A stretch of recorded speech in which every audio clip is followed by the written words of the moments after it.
Hello বন্ধুরা, তোমরা সকলে কেমন আছো? আমি তো চলে এসেছি আবারও তোমাদের সামনে একটা নিউ ব্লগ ভিডিও নিয়ে। তো তোমরা দেখেছো যে তারাপীঠে আমরা গিয়ে হোটেলে পৌঁছানো পর্যন্ত তারপরে কি করলাম সেটা তো তোমাদের সাথে শেয়ার করা হয়নি। তাই তো আমি ছোট্ট ছোট্ট করে ভিডিও করে তোমাদের সাথে শেয়ার করি।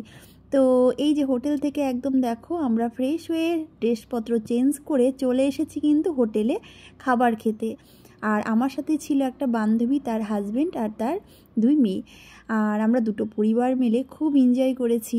হ্যাঁ, দিতে এসেছি পুজো, শুধু পুজো দিতে এসেছি, তার সঙ্গে খুব মজাও করেছি। তো এই যে হোটেলে খাবার নিয়ে নিয়েছি। আর একটা দেখলেন আমি পুতুল ছিল হাতে, আসলে আমার মেয়ের পুতুল ওটা, ওর নাম তিন্নি।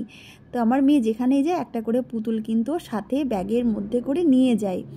তো খাবার খাওয়ার পরে এই যে আমরা কিন্তু একটু তারা মায়ের মন্দিরের দিকে যেতে গিয়ে ভাবলাম চলো এই দিকে না গিয়ে, সময় তো আমাদের হাতে অনেক ছিল, তাই ভাবলাম চলো আমরা একটু সাইড সিনগুলো ঘুরে আসি। আর দেখো দোকানগুলো সব খোলা রয়েছে। আর এই যে মিষ্টিগুলো দেখছো না, এখানকার এগুলো ল্যাংচা, তোমরা আশা করি সবাই চেনো। তো ওই ল্যাংচাগুলো বলে এখানে খুব বিখ্যাত, মানে খেতে বলে খুব ভালো হয়।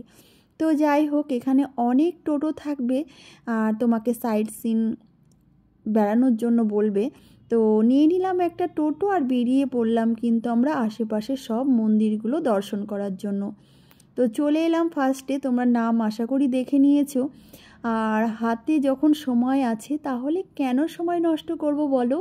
দেখো, কাছে হলেও যে আমরা সব সময় সব জায়গায় যেতে পারি তা কিন্তু একদমই না। আমাদের এখান থেকে, মানে আমাদের বাড়ি থেকে তারা মায়ের মন্দির কিন্তু সকালে গিয়ে রাত্রিতে ফিরে আসা যায়। তবে আমরা ওখানে গিয়ে প্রায় 3 দিন থেকেছি। তো কেন থেকেছি এর পরেও আর একটা ভিডিও আসবে, তোমরা দেখতে পাবে। তো যাই হোক, এই যে তোমরা আশা করি আমার বকবকের মাঝে দেখতেই পাচ্ছ।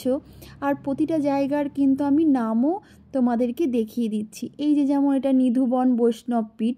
তো এখানে ঢুকে গেলাম কিন্তু দেখো প্রতিটা মন্দিরে এই যে দেবতাদের দর্শন আমি করাতে পারবো না, কারণ সেখানে তো ফোন অ্যালাউ নেই। এই যেমন এখানে চলে এলাম, এই জায়গায় কিন্তু একদমই ফোন অ্যালাউ নেই। এটা হলো নিতাইয়ের বাড়ি। তো এই যে দেখো লেখা রয়েছে যে ফোন জমা দিতে হবে।